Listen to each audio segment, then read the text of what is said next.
Hare Krishna, Radhe Radhe. Welcome to my channel Laddu Gopal ji की सेवा ज्ञान भक्ति। कैसे हैं आप सब लोग? आशा रखती हूँ अच्छे ही होंगे। आज के इस वीडियो में हम जानेंगे रमा एकादशी के बारे में, जो कि पड़ रही है 1 नवंबर को, और 1 नवंबर को है सोमवार। तो ये रमा एकादशी का जो व्रत है कार्तिक मास कृष्ण पक्ष की एकादशी के दिन किया जाता है, और इस एकादशी को दिव्य रमा एकादशी के नाम से भी जाना जाता है। शास्त्रों की बात अगर माने तो रमा एकादशी के दिन जो भी सच्चे मन से पूजा करता है, व्रत करता है, अर्चना करता है, तो कहा जाता है कि उसके सभी पाप खत्म हो जाते हैं। क्योंकि ये जो कार्तिक का महीना है, ठाकुर जी का महीना है, इसमें पड़ने वाली ये जो एकादशी रमा एकादशी, इसका बहुत महत्व बताया गया है।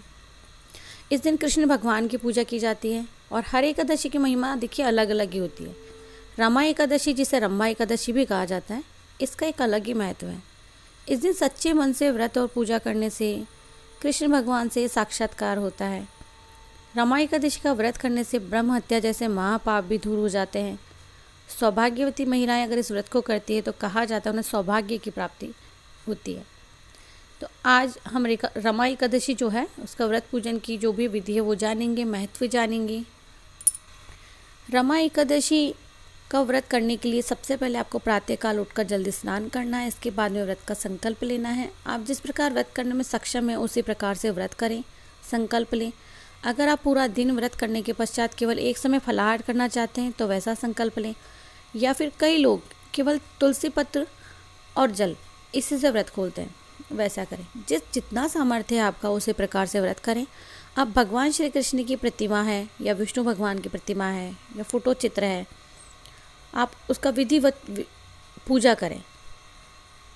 अगर स्वयं पूजा करने में सक्षम नहीं है तो आप किसी पंडित जी से पूजा करवा सकते हैं। आपकी तबीयत ठीक नहीं है, किसी कारणवश आप पूजा नहीं कर पा रहे हैं, तो आप किसी और से भी पूजा करवा सकते हैं। उन्हें दक्षिणा दे सकते हैं ताकि आपको उस पूजा का संपूर्ण फल मिले। भगवान को आप स्नान करवाएं, पंचामृत स्नान करवाएं। जिनके यहाँ फोटो चित्र है वो केवल फूल से छींटे लगा करके भी स्नान करवा सकते हैं। उनके मस्तक पर सफ़ेद चंदन या गोपी चंदन का टीका लगाएं। भगवान श्री कृष्ण को धूप, दीप, अष्टगंध आदि से पूजा करने के बाद आप उन्हें ऋतुफल चढ़ाएं। इसके बाद श्री कृष्ण के मंत्रों को आप जाप कर सकते हो, भगवद गीता का पाठ कर सकते हो। आप चाहें तो दीपदान कर सकते हैं, क्योंकि कार्तिक का महीना चल रहा है, करना भी चाहिए। अगले दिन सुबह में स्नान करने के बाद में आपको ब्राह्मणों को, जो भी है, एक ब्राह्मण को आप भोजन करवा सकते हैं। नहीं भी आप करवा सकते हैं तो जो भी आपकी यथाशक्ति के अनुसार आप उन्हें दान दक्षिणा दे सकते हैं। एक समय का भोजन जो आपने बचाया है वो देकर आप उन्हें विदा कर सकते हैं।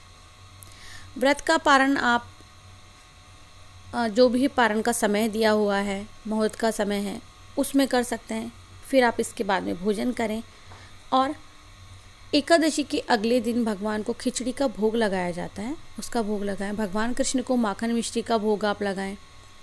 हमारे शास्त्रों में रमा एकादशी का जो व्रत है कामधेनु चिंतामणि के समान फल देने वाला है। इस व्रत को करने से मनुष्य के सभी पापों का नाश हो जाता है। कहा जाता है कि अंत में वह वैकुंठ लोक को प्राप्त होता है।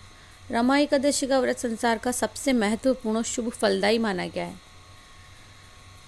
कहा जाता है कि शरीर और मन दोनों अगर स्वस्थ हैं तो हमें व्रत ज़रूर करना चाहिए। इस व्रत को करने से सामान्य बीमारियों से छुटकारा भी मिलता है।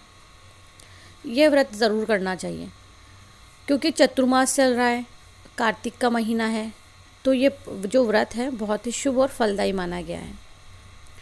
हाँ, अगर आप व्रत करने में सक्षम नहीं हैं तो इस दिन सात्विक आहार भी आप ले सकते हो, पूजा कर सकते हो। जो लोग व्रत नहीं रख सकते हैं वो एकादशी को ध्यान में रखते हुए उस दिन अपने घर में सात्विक भोजन ही बनाए, सात्विक आहार ही ले। एकादशी के कुछ नियमों का पालन करना होता है, वो आप सभी जानते हैं कि एकादशी के व्रत के एक दिन पहले से ही जो नियम है वो शुरू हो जाते हैं, जैसे कि सात्विक भोजन ग्रहण करना। अगर आपका वैवाहिक जीवन के अंदर हैं आप, तो आपको ब्रह्मचर्य का पालन करना है। मंजन या दातुन आपको एक दिन पहले ही कर लेना है। नशे की कोई भी चीज़ यूज़ नहीं करनी है। अगर आप पुरुष हैं तो कई लोग आज के समय में गुटखा, पान मसाला वगैरह खाते हैं, उसका सेवन बिल्कुल नहीं करना है। वाणी पर संयम रखना है। किसी को बुरा नहीं कहना, किसी की बुरी बात नहीं करनी, झूठ नहीं बोलना, किसी के साथ कपट नहीं करना, ये भी व्रत के नियमों में ही आता है। इससे पहले मैंने एकादशी व्रत के बारे में जितने भी नियम हैं और एकादशी को क्या करना चाहिए, क्या खाना चाहिए, इसके लिए वीडियो बनाया हुआ है, आप वीडियो को वॉच कर सकते हैं। एकादशी के दिन चावल ना ही बनाने चाहिए ना ही खाने चाहिए। एकादशी के अगले दिन चावल बनाए जाते हैं, खिचड़ी का भोग लगाया जाता है ठाकुर जी को। पूजा का जो विधान है वो वही है जो हर एकादशी पर होता है। चलिए आज हम कथा सुनते हैं संपूर्ण। धर्मराज युधिष्ठिर कहने लगे कि हे भगवान कार्तिक कृष्ण, एकादशी का क्या नाम है, इसकी विधि क्या है, इसके करने से क्या फल मिलता है, सो आप विस्तार पूर्वक बता दीजिए। भगवान श्री कृष्ण बोले कि कार्तिक कृष्ण पक्ष की एकादशी का नाम रमा एकादशी है और बड़े बड़े पापों का नाश करने वाली इस एकादशी के महत्व में मैं आपसे कहता हूँ। ध्यानपूर्वक सुने हे राजन, प्राचीन काल में मुकुंद चंद नाम का एक राजा था।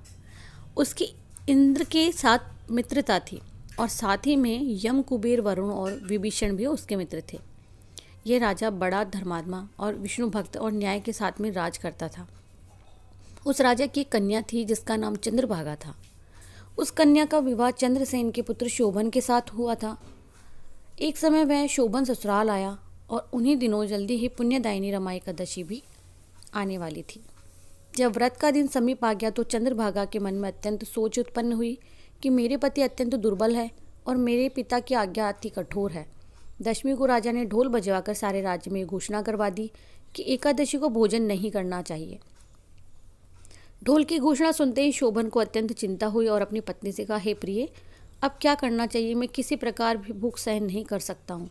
ऐसा उपाय बतलाओ कि जिससे मेरे प्राण बच जाएं, अन्यथा मेरे प्राण अवश्य चले जाएंगे। चंद्रभागा कहने लगी कि हे स्वामी, मेरे पिता के राज में एकादशी के दिन कोई भी भोजन नहीं करता। हाथी, घोड़ा, ऊँट, बिल्ली, गौ आदि भी तृण अन्न जल ग्रहण नहीं करते हैं। फिर मनुष्य का तो क्या कहना। यदि आप भोजन करना चाहते हैं तो किसी दूसरे स्थान पर चले जाइए, क्योंकि यदि आप यहीं रहना चाहते हैं तो आपको अवश्य व्रत करना पड़ेगा। ऐसा सुनकर शोभन कहने लगे, हे प्रिय, मैं अवश्य व्रत करूँगा, जो भाग्य में होगा वो देखा जाएगा। इस प्रकार से विचार करके शोभन ने व्रत रख लिया और भूख व प्यास से अत्यंत पीड़ित होने लगा। जब सूर्य नारायण अस्त हो गए और रात्रि को जागरण का समय आया तो वैष्णवों को अत्यंत हर्ष देने वाला था, परंतु शोभन के लिए अत्यंत दुखदायी हुआ। प्रातःकाल होते शोभन के प्राण निकल गए। तब राजा ने सुगंधित काष्ठ से उसका दाह संस्कार किया। काष्ठ यानी लकड़ी। परंतु चंद्रभागा ने अपने पिता की आज्ञा से उसके शरीर को दग्ध नहीं किया और शोभन की अंत्येष्टि नहीं, जो क्रिया होती है, उसके बाद अपने पिता के घर में वो रहने लगी। रमा एकादशी के प्रभाव से शोभन को मंदराचल पर्वत पर धन धान्य से युक्त और शत्रुओं रहित एक सुंदर देवपुर प्राप्त हुआ।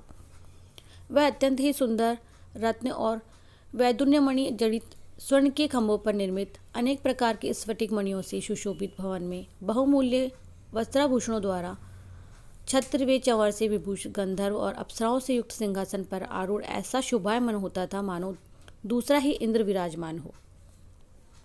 एक समय मुचुकुंद नगर में रहने वाले एक सोम शर्मा नामक ब्राह्मण तीर्थ यात्रा करते हुए घूमते घूमते उधर से निकले और उसने शोभन को पहचान लिया। यह तो राजा का जमाई शोभन है। उसके निकट गया और शोभन भी उसे पहचान कर अपने आसन पर उठकर उसके पास चला गया। प्रणाम आदि करके कुशल प्रश्न किया। ब्राह्मण ने कहा कि राजा मुदुचंद और आपकी पत्नी कुशल से है, नगर में भी सब प्रकार से कुशल है, परंतु हे राजन, हमें आश्चर्य ये हो रहा है कि आप अपना वृत्तांत कहिए कि ऐसा सुंदर नगर जो कभी देखा नहीं, जो सुना नहीं, आपको किस प्रकार प्राप्त हुआ। तब शोभन बोले कि कार्तिक कृष्ण की रमा एकादशी का व्रत करने से मुझे ये नगर प्राप्त हुआ है, परंतु ये अस्थिर है, यह स्थिर हो जाए ऐसा उपाय बताइए। ब्राह्मण कह रहे कि हे राजन, ये स्थिर हो सकता है तो मैं तुम्हें बताता हूँ। अश्वमेघ वह उपाय है जो भी करता है उससे संपूर्ण फल की प्राप्ति होती है। मेरी इस बात को आप मिथ्या न समझिए। शोभन ने कहा कि मैं इस व्रत को श्रद्धा रहित होकर मैंने इस व्रत को किया था, अतः ये सब कुछ अस्थिर है। यदि आप मुचुकुंद की कन्या चंद्रभागा को यह वृत्तांत कहें तो यह स्थिर हो सकता है। ऐसा सुनकर उस श्रेष्ठ ब्राह्मण ने अपने नगर लौटकर चंद्रभागा से वृत्तांत कह सुनाया। ब्राह्मण के वचन सुनकर चंद्रभागा बड़ी प्रसन्न हुई और ब्राह्मण से कहने लगी कि हे ब्राह्मण, ये सब बातें आपने प्रत्यक्ष देखी है या स्वप्न की बातें कह रहे हैं? ब्राह्मण कहने लगा, हे पुत्री, मैंने महावन में तुम्हारे पति को प्रत्यक्ष देखा है, साथ ही किसी से विजय न हो ऐसा देवताओं के नगर में उसका नगर भी देखा। उन्होंने ये भी कहा कि यह स्त्री नहीं है, जिस प्रकार वह स्त्री हो सके उपाय बताऊं। चंद्रभागा कहने लगी, हे विप्र, तुम मुझे वहाँ ले चलो, मुझे पतिदेव के दर्शन की शीघ्र लालसा है। मैं अपने किए हुए पुण्य से उस नगर को स्थिर बना दूंगी। आप ऐसा कार्य कीजिए जिससे उनका हमारा संयोग हो जाए, क्योंकि वियोगी को मिला देना महान पुण्य का कार्य होता है। सोम शर्मा ये बात सुनकर चंद्रभागा को लेकर मंदराचल पर्वत के समीप वामदेव ऋषि के आश्रम पर पहुंच गए और वामदेव जी ने सारी बात सुनकर वेद मंत्रों के उच्चारण से चंद्रभागा का अभिषेक कर दिया। तब ऋषि के मंत्र के प्रभाव के कारण एकादशी व्रत से चंद्रभागा का शरीर दिव्य हो गया और वह दिव्य गति को प्राप्त हो गई। इसके बाद बड़ी प्रसन्नता के साथ अपने पति के निकट गई। अपनी प्रिय पत्नी को आते देखकर शोभन अति प्रसन्न हुए और उसे बुलाकर अपनी बाईं तरफ बिठा लिया। चंद्रभागा कहने लगे, हे प्राणनाथ, प्राण प्रिय, आप मेरे पुण्य को ग्रहण कर लीजिए। अपने पिता के घर जब मैं 8 वर्ष की थी तब से विधि पूर्वक एकादशी के व्रत को श्रद्धा पूर्वक करती आ रही हूँ। इस व्रत के प्रताप से आपका ही नगर स्थिर हो जाएगा तथा समस्त कर्मों से युक्त होकर प्रलय के अंत तक रहेगा। इस प्रकार चंद्रभागा ने दिव्य आभूषणों और वस्त्रों से सुसज्जित होकर अपने पति के साथ आनंद पूर्वक वहाँ रहने लगी। तो हे राजन, ये रमा एकादशी का मातम्य मैंने कहा है, कथा सुनाई है। जो मनुष्य इस व्रत को करता है उसके ब्रह्म इत्यादि समस्त पाप नष्ट हो जाते हैं और कृष्ण पक्ष और शुक्ल पक्ष दोनों की एकादशियाँ एक ही समान होती हैं। इसमें कोई भेदभाव नहीं होता, दोनों समान फल देती हैं। जो मनुष्य इस मातम्य को पढ़ता है, सुनता है, लिखता है, समस्त पापों से छूटकर विष्णु लोक को प्राप्त होता है। तो ये थी हमारे रमा एकादशी की व्रत कथा। आप इस कथा को सुनकर के पुण्य प्राप्त कर सकते हैं। और अगर ये वीडियो, ये कथा आपको पसंद आती है तो एक लाइक ज़रूर से कर दीजिएगा। जिन लोगों ने चैनल को सब्सक्राइब नहीं किया है वो चैनल को सब्सक्राइब कर सकते हैं, बेल आइकन का बटन प्रेस कर सकते हैं ताकि सारी नोटिफिकेशंस उनको मिल सके। मैं मिलती हूँ न्यू वीडियो में, तब तक के लिए हरे कृष्णा, राधे राधे। रमा एकादशी की आप सभी को ढेर सारी शुभकामनाएं।